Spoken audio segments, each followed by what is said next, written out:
represent the good people of Ibadan Southeast, Ibadan Northeast Federal Constituency.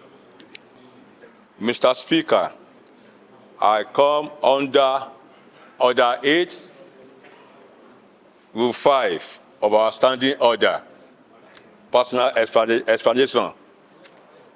As a matter of urgent national importance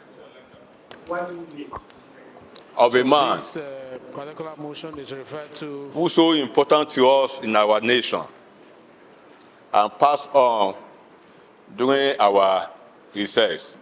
Who am I talking about? Are you seeking the leave of the House to allow you to explain, or you've started explaining before seeking? Yes, I'm seeking the permission from the House to allow me to. The leave is hereby granted, but make it brief.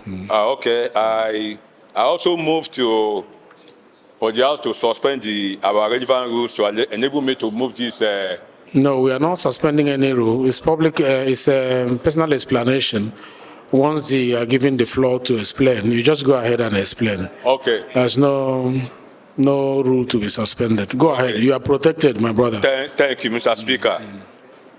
I can go and move my motion now, sir. It's not a motion. It's a personal explanation. I want to ask. I'm trying to explain that I should be allowed to move the motion. Okay, so